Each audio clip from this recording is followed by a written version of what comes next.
All right, hello everyone. Welcome to Quest for Glory 2 Trial by Fire. My name is David TKI. Joining me on the couch, introduce yourself. Hi, I'm Lemming. I also play these games, but not this category because it scares me. As it should. Since we're a little behind schedule, I'm just going to go ahead and get this started. So let's go ahead and start it in 3, 2, 1, go. And thank you to everyone for bidding for trans rights to win the bid war. So we're going to go ahead and run off into the city and, well, the game starts with us having to wander through most of the city to find a money changer in order to change our foreign money to local currency, except that I'm going to sell some non-existent beards that I don't have to this gnome in order to get some money, and so suddenly I'll just start doing a whole bunch of stuff. So, Lemmy, could you... If you're a PC gamer in 1990, that would make sense, I promise. Yeah. Lemmy, can you explain turning isn't walking? Absolutely. So, basically in these Sierra point-and-click adventure games, anytime you do any kind of action, interactive inventory item, etc., you are put in a hands-off state where your character cannot move or do anything else while that action is playing out. The developers forgot to factor in a churning animation. So what you're going to see is David's going to buy a map from this fella, Ali Chika here. He's going to do it while he's in a train animation, which does give him control of his character again. There, he saved a couple of seconds, but later on the run, you're going to see that we're going to do something really wacky with it. Yeah, you're actually going to see it right now, actually, because it's currently night on day 1, and normally destroying this bellows leads to an instant game over, but destroying it, it's now day 9. Yeah, we're kind of messing with the timeline a little bit here, but I had a very important reason for skipping all the way to day 9, which is about something called the elemental threat counter, which is basically a global variable that tells you when elementals are attacking the city, and it's supposed to increase to 1 on like day 5, but I skipped a couple of days, so now the fire elemental is attacking the city on day 13 when it's supposed to be doing so on day 5. Manipulating this elemental threat variable is very important for this run that I'm doing, which is not just 100%, it is super 100%. So at the top of the screen, you're going to be seeing a score. Hold on. Some of my pathing went a little bit weird there. You're going to see my score going up as I do things. I'm largely doing things that only the fighter gets points for doing, because there's going to be some shenanigans. Do you ask about monsters to Uhura? I did. Okay, but okay. First, this guy's got daggers for 5 dinars apiece. I've got only 12 dinars, but he's got a special sale where he'll sell me 525 of them for only 4. It's That's important. Why you buy in bulk, people. Yes, buy in bulk. Yeah, that's exactly right. Oh yeah, and we're gonna do this little arm wrestling thing, but like, if your game speed is normal, you can just out pressure him and win instantly. It's no big problem. You get points for doing that. But yes, your normal Quest for Glory run involves getting all 500 of 500 points. But the thing is, the point list changes with each class, so different classes have different ways of getting to the full 500 point total, and so, well, this isn't just 100%, it's... Oh, that was some bad timing. Okay, I know what I did wrong, and we're gonna have to go back and do some of that again. What happened was that I forgot to set game time scale the fastest. Let's try that again. Yeah, there's so much to this run, and I always forget something. There's always something.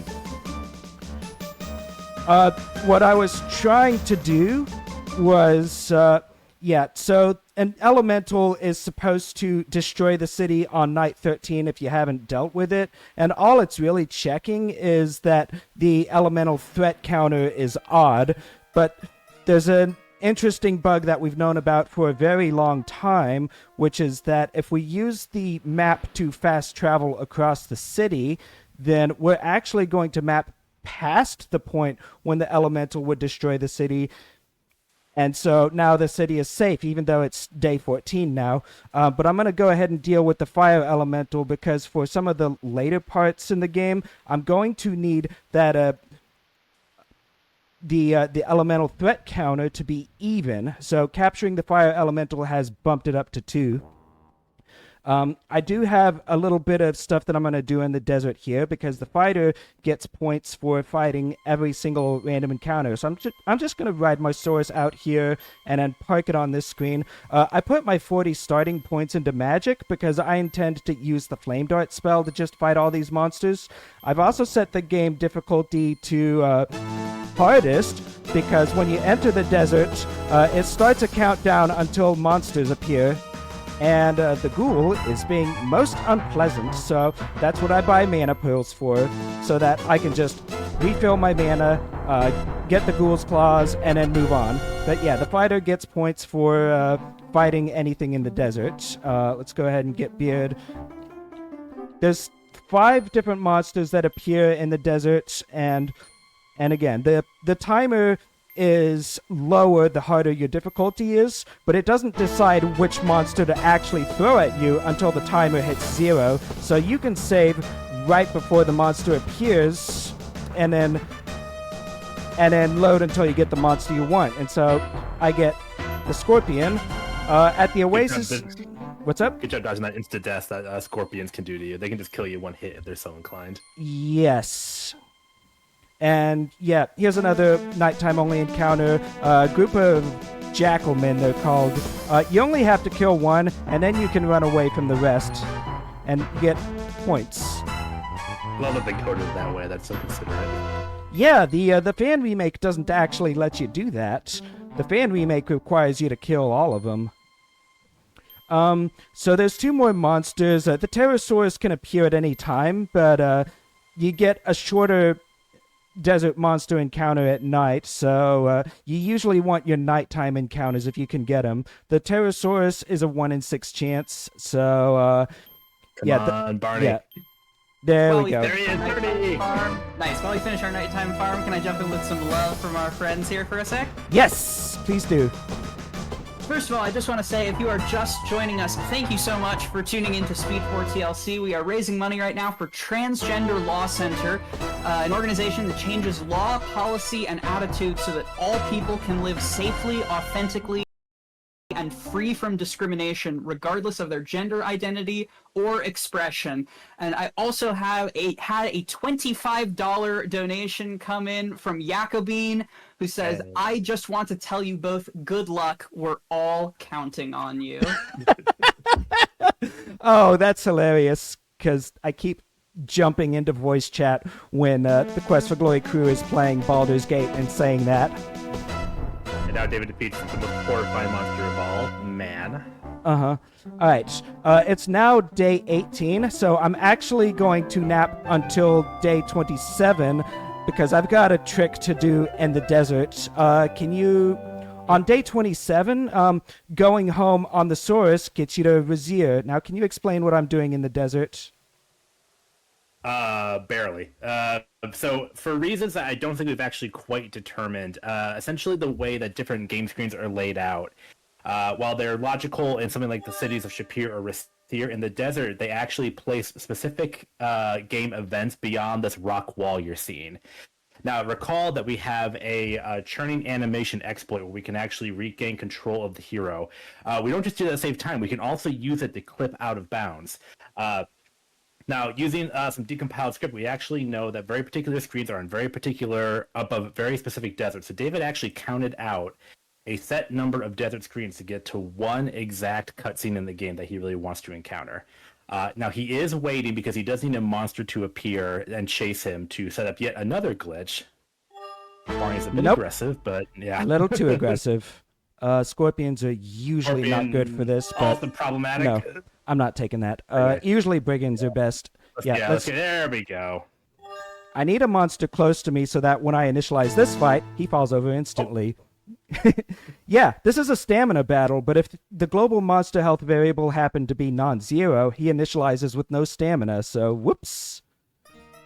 But also, the fighter gets points for going to the Eternal Order of Fighters, but I actually specifically waited out the timer for for that question rather than actually answer yes or no. I did that specifically because there are certain points that I do not want to lock just yet, and we're going to start getting into the real meat of the Super 100% run because I've now gotten all the fighter points that I can, so I'm going to be doing another Desert Wrong Warp. Right, so Super 100%. We have 3 classes. We have started as a fighter. There are 2 more from the character select screen, Wizard and Thief. We also need to factor in that at the end of the game, you can also be eligible to become a Paladin. So we have 4 different classes to factor in as we exceed our 500-point marker. Now, as you have just seen, we can wrong warp to various screens in the game. Now, this, in fact, includes screens that you wouldn't actually normally be able to access in a conventional game, like the introduction to the entire game. So what David's going to do, he's going to find that introduction screen. Once he gets there, which I think he is about to do, he is basically going to restart the game, but not really. Yeah, it's kind of a... Hold on, that R is supposed to be capitalized. Okay, it's kind of an interesting thing. Right, you're getting it for 3 for 3 here. Yeah, we've just warped back to the beginning, and we're back at the beginning. We're back to day 1. We're kind of starting over again, right? Except that our point total hasn't reset. There are a whole lot of things that have not reset, and a few things that have. The day is day 1. The elemental threat counter has reset, but several of the scripts have not. So we're just going to go here and get money. Our inventory did reset. So there was... Fortunately, they did not take your beer that you always sell. Yeah, they did not take my non-existent beer. It's fine. Everything's fine. But yeah, my inventory reset, and unfortunately, it's possible to drop your items someplace and then have the game remember that where the items are, but that's been reset too, so I can't drop a map between characters, which is an unfortunate thing that I found out. The Thief is not going to work from day 1 to day 9 because they've got some stuff to do with the elemental threat counter too. See, on day 5, it jumped up to 1, so we're just going to go ahead and map past the point where the fire elemental would destroy the city. But then... Yeah, you can ignore the fire elemental. We already solved it. It's a solved problem. Yeah. Ignore that he's actually still here. Yeah. And then on day 8, the elemental threat counter increases to 2, so the air elemental will not destroy the city on this time. But now it's day 13, it increases to 3, and so even though the earth elemental is supposed to be attacking the city, you can see the air elemental is actually right here. So just a little bit of stuff going on, and you know what? I have forgotten to visit the money changer, so I'm going to go ahead and do that. Rocky, not now. Then again, maybe that's a... Sorry, I forgot something. I did something on the wrong night. This is a classic harrowing reason why Super 100% is such a tough run. It's because you're factoring in 3 100% runs conventionally, and then also adding the bending of time and space. So what David's looking to do is a pretty innocuous point gain, but still one that we need to make a legit category here. Yeah, what I forgot was that the Earth Elemental will appear on day 13 if your elemental state is less than 6. So, but anyways, the Money Changer is the Thieves Guild in this game, so only the thief gets points for actually making the thief sign to her, so I'm going to do an extra map just to be sure. I do have an activity that I need to do on day 16. I mean, technically, I could do this on most any other day, but day 16 actually gives you a few bonuses for your ability to succeed at the agility checks required for this. Basically, there's a chance that your hero may fall off, but the higher your agility is, the less likely, and also it's less likely on easier difficulties. Get the points for doing that. Great. Now, we can go into the desert, but there's something that I have to be aware of. I still have my Saurus, but I don't have a Saurus in my inventory, which is the fighter actually had a source in their inventory, and so they can actually park their source in the desert. I cannot. You have to have a source in your inventory in order to find it again in the desert. So if I'm going to make use of the source, I can't leave it at all. 1, 2, it is now night 27, and so we're going back to Azir because the thief has a subquest here, and I gotta count again. Right, so another fun class-specific quirk of the thief is that one of his integral side quests is at the third act of the game, when essentially the game is on rails. Which does mean that we are going to once again be wrong warping all the way to the city of Rasir to do one thief quest, and then warp all the way back to continue all of our shopping list of tasks here. But it's got to be done, and David is pretty well acquainted with a good rock clip at this point. Yeah, but this side quest is very particular because you have to actually go to the Blue Parrot Inn, sleep here on night 27, but like going from the inn room to your inn bedroom in order to advance the subquest. But then the second part of the subquest can't be done until night. So, and well, Razir has no way to pass the time normally, so I've got to do something about that. But in the meantime, I'm going to use my wrong warps again, and I'll do the easier version. 1, 2, 3, 4, 5, 6, 7. I think that was 7. I'll save just to be sure. Yeah, 7 to the right, 7 to the left. That will wrong warp me to room 300, which is the Gateway Plaza in Shapir. Yeah, it's worth knowing there's like a second layer of rocks, so we have to end up doing the trick twice to really get past it. But yeah, I'll go ahead and sleep until evening, and then remember when the fighter destroyed the bellows? No. We're going to do that again. It is now day 9.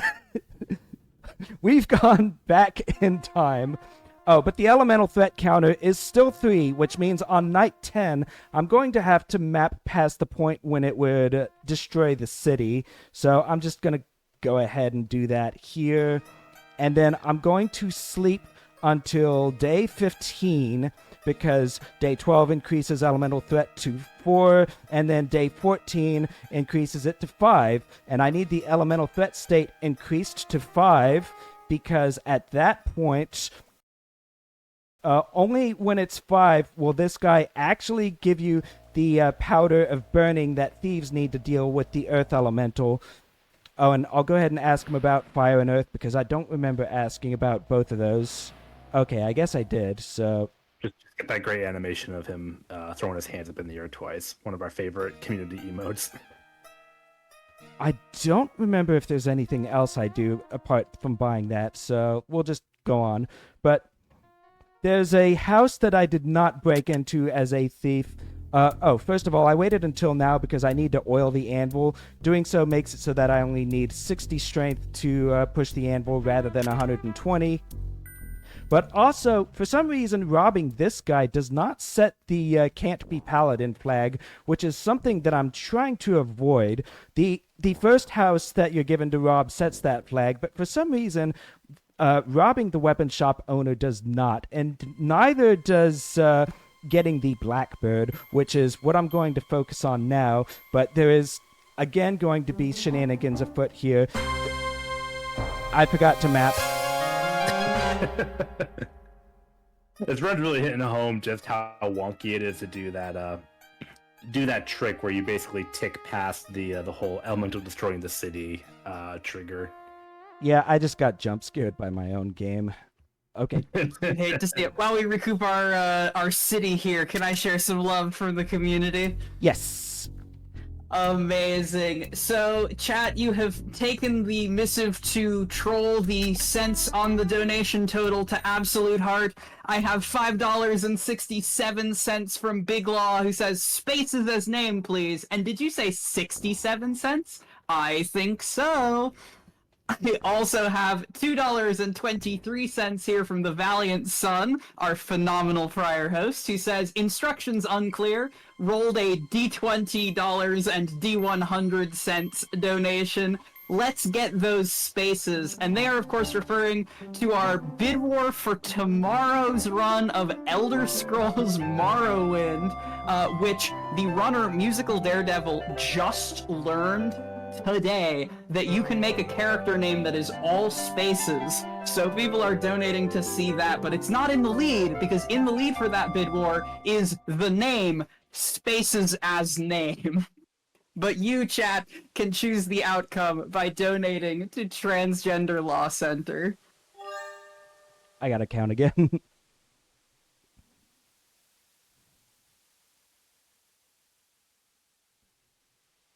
Oh, also, when you do this trick, you get to float in the air, which, beyond being funny looking, it is helpful in case a monster shows up. Now, the monsters can also cheat and also just chase you into the air, but they're less likely to actually run into you when you're doing this. Unless you're running the any everything category, in which case they will absolutely mess up your run.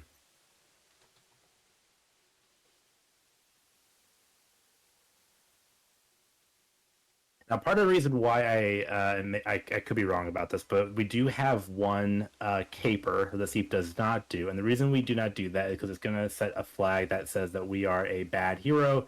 We steal from people, and that's no good, which means that we cannot become a paladin at the end of the game, and we do kind of need that for a proper super hundo percent. Yeah. 1, 2. Oh, wow, that was weird. What was that? That's never happened before. Hey, we got one! Oh, that's only day one. Okay.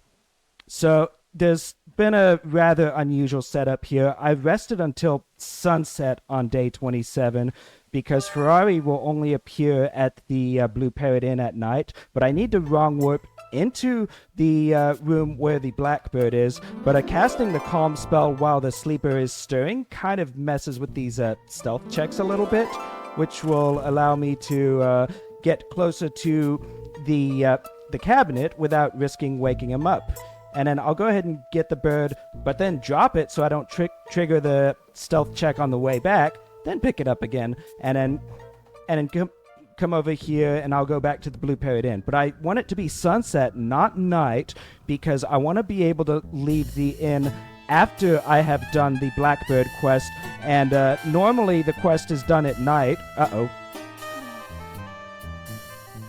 Sorry, normally the Blackbird quest is done at night, but I wrong warped into the room at sunset so I can deal with this side quest. Now, if it was night, I would not be allowed to leave the inn, so it would kind of force me to progress the plot, and I can't have that happening right now.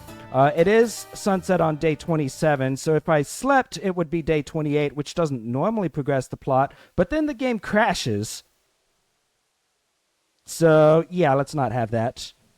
Yeah, we're pretty much out of game at that point. 1, 2, 3, 4. Okay, I'll do the other kind of wrong warp. I'll warp to room 303, which is the hero leading the fire elemental into the alley. But you know what? Let's not do that. Instead, we're just going to take care of him. Yeah, no, I'm not dealing with that. Okay, but sleep until night because I can't leave the city because we're past day 16, which would normally trigger the caravan cutscene at the gate. So, what are we going to do? That poor Bellows. Oh, the poor Bellows. How many times do you have to teach you this lesson? Okay, we're back to night 9, and I'm going to run out here. What's my mana at? 5? Ooh. That's interesting.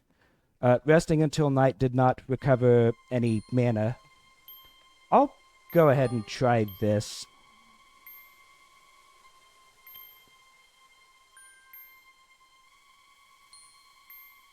You thinking of like resting in the air here?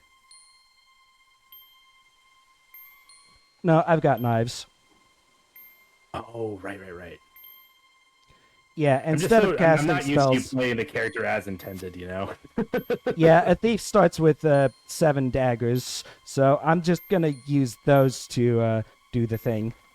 Yeah, so a variety of animations work. David's been using spells this whole time to achieve the glitch, but you can also do it by throwing daggers. And now we are going to be a wizard.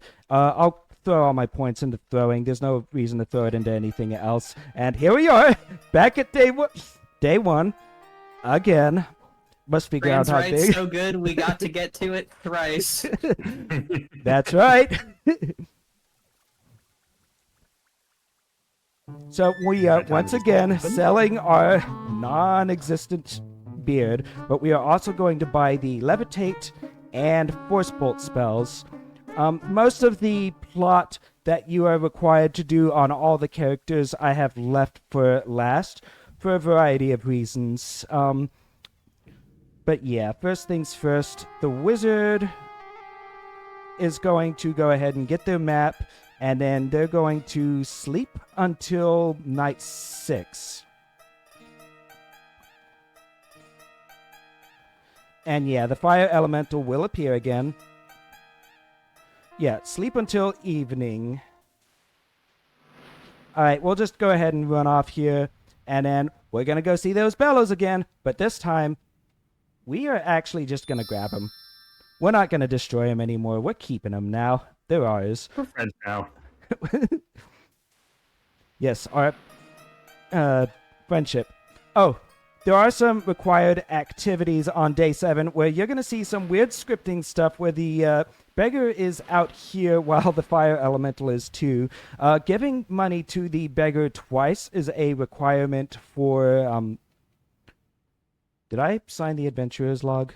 I've already signed it. I think you did, but I mean, yeah, I'm not feeling confident about my point total right now, but, you know, whatever. This event also happens on day 7. Omar will appear at the fountain. So we mentioned the idea of a paladin earlier. So the thing is, any class can get paladin points, but paladin points are one of the few things that are reset when we go back to the title screen, so, which means I have been avoiding getting them until my last character, which is the paladin. But one of the tasks is that Omar, he's going to give a speech here, and we have to wait through the entire thing. So, Quack, you got anything for us? Absolutely. Speaking of tracking point totals, chat, I just noticed we are approaching very, very close to a pretty awesome milestone of $1,500 raised for Transgender Law Center, which would be truly something incredible, and I think beyond our wildest dreams if we could hit that by the end of this run. So as you are able to donate, whether it is to affect the bid war for Morrowind tomorrow, whether it is to fundraise for a good cause, or even simply to troll me by making the cents go to all sorts of weird places, or if you're feeling nice, to 0 with a 67-cent trailing donation, I want to see it happen. $1,500 for TLC would be truly so fantastic. I think I only bought...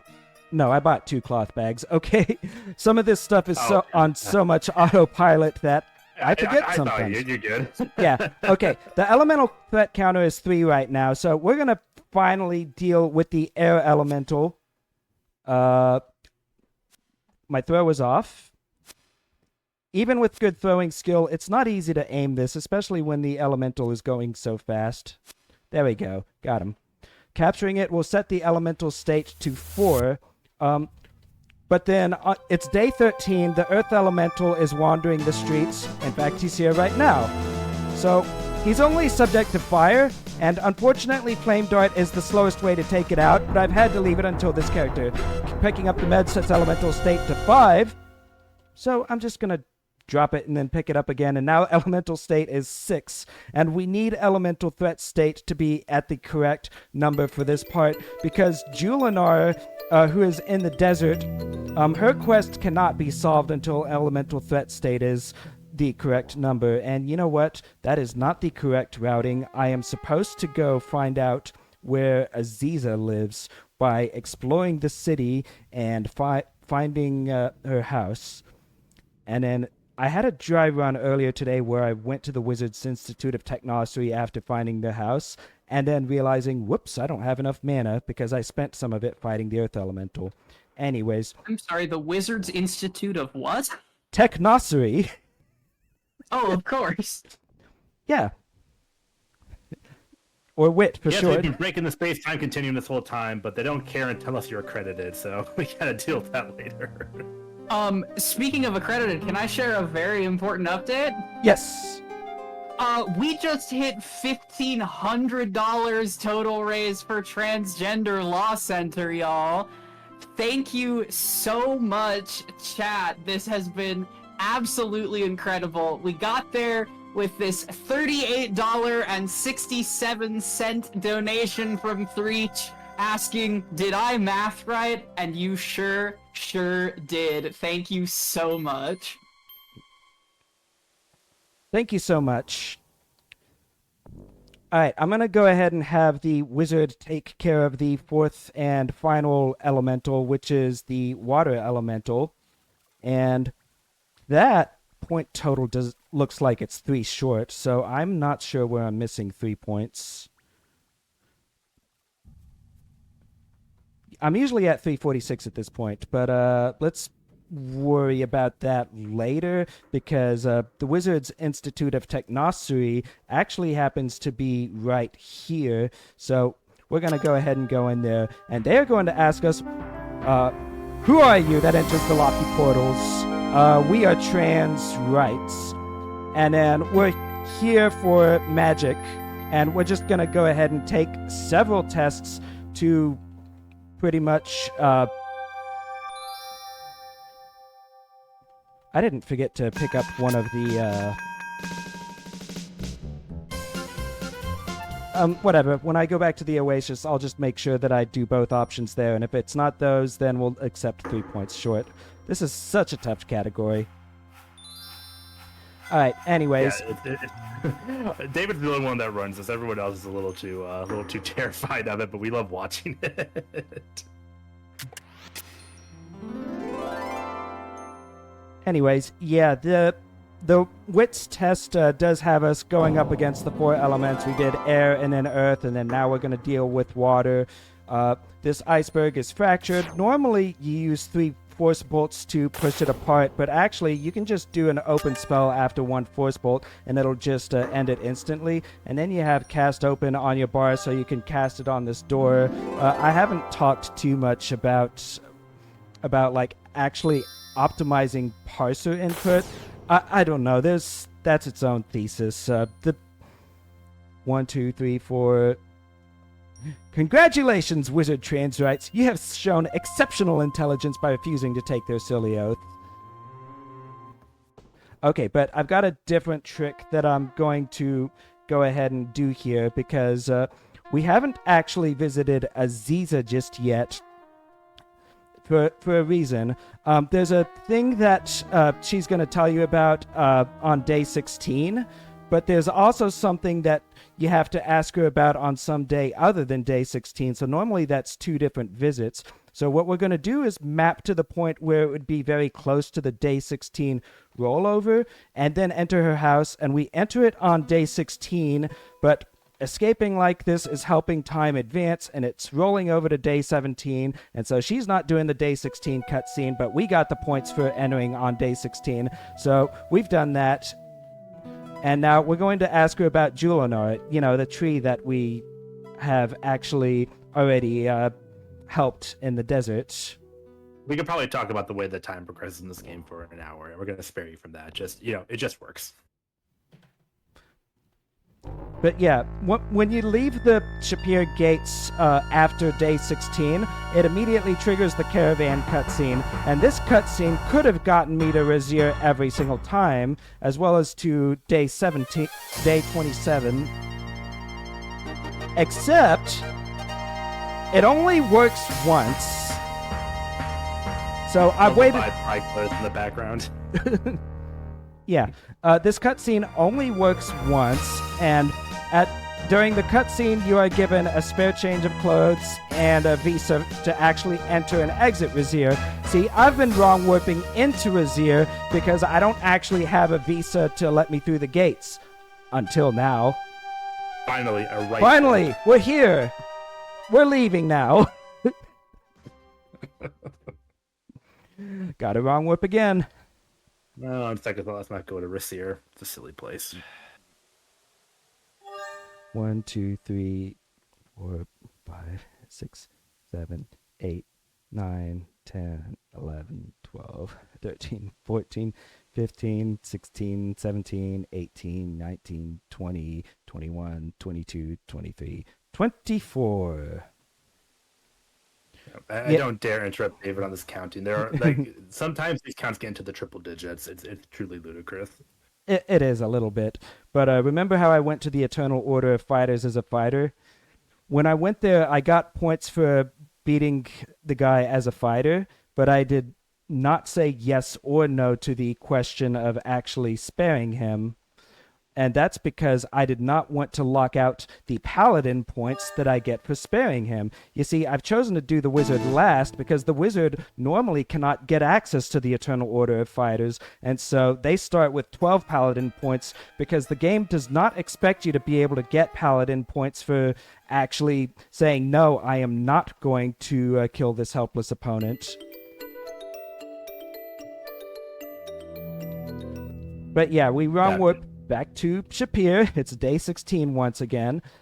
This time we're going to visit the apothecary and get ourselves a dispel potion. But yeah, we have more paladin points than the game expects us to have because wizards start with 12, and then we just got some that we're not supposed to. That's one of the things about this category. Oh yeah, and there's this beast in the desert. You can only save him once you have saved Julinar. You can only save Julinar once you've done the Earth Elemental. And you can only get the Kata's Sapphire Pin once you have dealt with all 4 elementals, or at least elemental threat state is 8. There's a lot of reasons that many of these things have been left to the last character, the wizard. But first, since I'm back at Shapir and I cannot take the caravan cutscene again, we're going to go back to the Oasis and nap for several days. But first, did I get... Okay, I already took his beard, and I already asked him about that. Okay, I'm just plain missing 3 points somewhere. I don't know where. We'll just have to accept that as a lost cause, and I'll review later, because I can't think what I missed. But... Night 29, and now I have to count up to 130, so, Yeah, if someone wants to add $3 to their donation to mitigate that point deficit, that'd be greatly appreciated. Just putting that out there. It's still a super run in my heart, but if we're talking about points, I'm receiving word that we have opened up a new milestone incentive. Now, fear not, chat. It's going to be a big number, but we have a lot of time to hit it, you see. For it is for Balatro, tomorrow afternoon. If we raise a total of $2,500 for Transgender Law Center, we will get a Balatro seeded run showcase. And so if you are correcting a point total, uncorrecting a cent total, contributing to that Morrowind bid war, or any other secret fourth thing, it is also in support of some Balatro.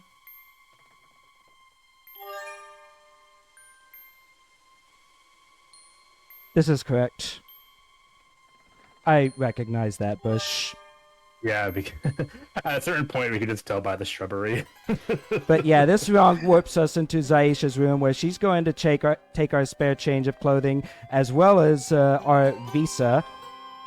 But it's night 29? Well, actually, when you leave, it's mid-afternoon on day 29, and we want it to be mid-afternoon on day 29, because when we leave the Blue Parrot Inn on day 29, whoops, we just got captured. We are advancing the plot. This is the most sensible part of the entire run. Are you we're just sure? finishing the game at this point. But mostly. Right. Well, we're in jail. You know, one of those very strong jails that are good for holding jokers. And oh no, we're getting brainwashed again. This guy says, trans rights, I am your friend. Don't believe him. Do not believe him. He is not our friend. Actually, he hypnotizes us into going into the Forbidden Desert and getting the Statue of Iblis.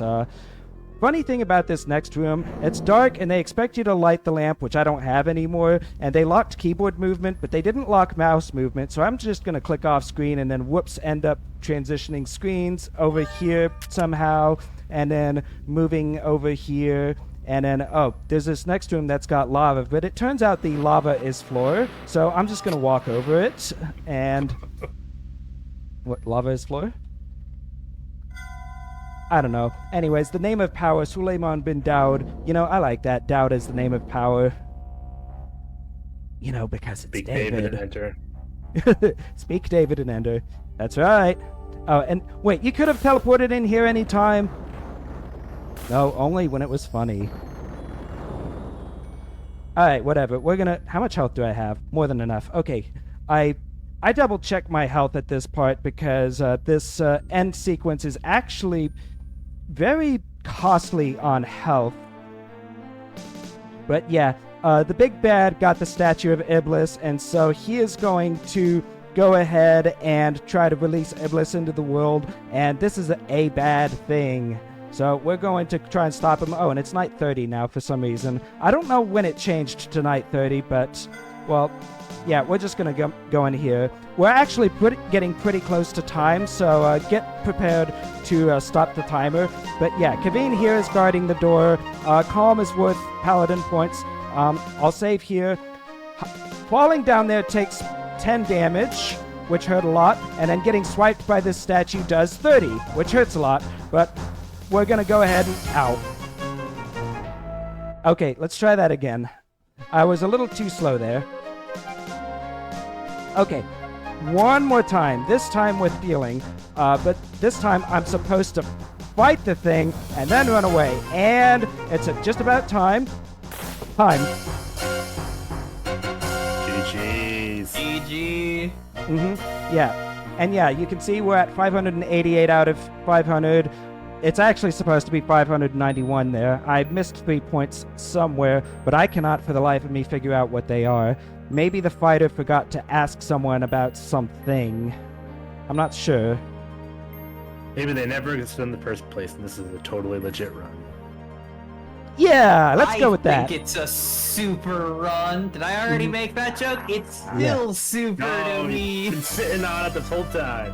Yeah. By the way, this ending is normally a very long sequence, but I did patch the ending to speed it up quite a bit.